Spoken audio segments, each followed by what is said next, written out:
Hai teman-teman, selamat datang, selamat kembali dalam video saya. Perkenalkan nama saya Muhammad Sulaiman Bagja. Saya mahasiswa dari Universitas Muhammadiyah Jakarta, jurusan Kesejahteraan Sosial kelas B dan Fakultas Ilmu Sosial dan Ilmu Politik.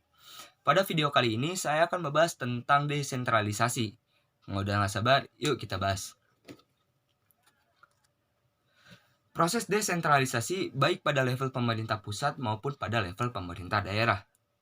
Desentralisasi adalah sebuah bentuk dari melakukan penyerahan wewenang yang berasal dari tingkat pemerintahan yang lebih tinggi untuk dilakukan penurunan kepada pemerintah yang dimana lebih tinggi. Desentralisasi ada beberapa macam, seperti bentuk desentralisasi politik dan administrasi. Jadi begitu teman-teman, ada dua jenis, yaitu politik sama administrasi.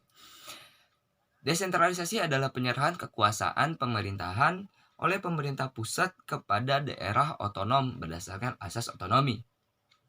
Pengertian ini sesuai dengan Undang-Undang Nomor 23 Tahun 2004. Ayo, ada yang tahu nggak? Ada yang tahu komen ya. Dengan adanya desentralisasi, maka muncul otonomi bagi suatu pemerintah daerah. Desentralisasi sebenarnya adalah istilah dalam keorganisasian yang secara sederhana didefinisikan sebagai penyerahan kewenangan. Dalam kaitannya dengan sistem pemerintahan Indonesia, desentralisasi akhir-akhir ini seringkali dikaitkan dengan sistem pemerintahan.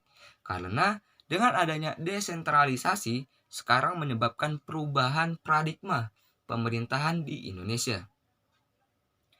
Seperti yang sudah saya jelaskan sebelumnya, bahwa desentralisasi berhubungan dengan otonomi daerah. Sebab otonomi daerah merupakan kewenangan suatu daerah untuk menyusun, mengatur, dan mengurus daerahnya sendiri tanpa ada campur tangan serta bantuan dari pemerintah pusat.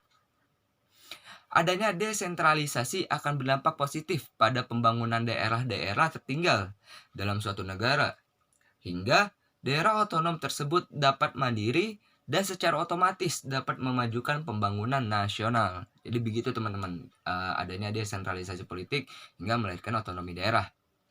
Dan yang tadi sudah dibagi, desentralisasi politik itu yang pertama. Desentralisasi politik adalah sebuah bentuk dari pelimpahan akan kekuasaan yang berasal dari kewenangan ke sebuah bidang politik.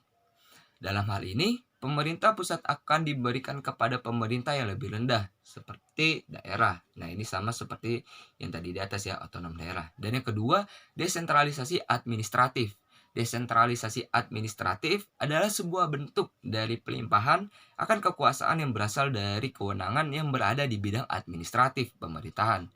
Dalam hal ini, pemerintah pusat hanya akan melakukan pelimpahan dari aktivitas administratifnya, tanpa harus melakukan pemberi wewenangan. Nah, begitu teman-teman, sekian dari video saya membahas tentang desentralisasi. Semoga dalam video kali ini dapat membantu teman-teman semua dalam mengerti pembahasan pada kali ini. Kurang lebihnya mohon maaf. Wassalamualaikum warahmatullahi wabarakatuh.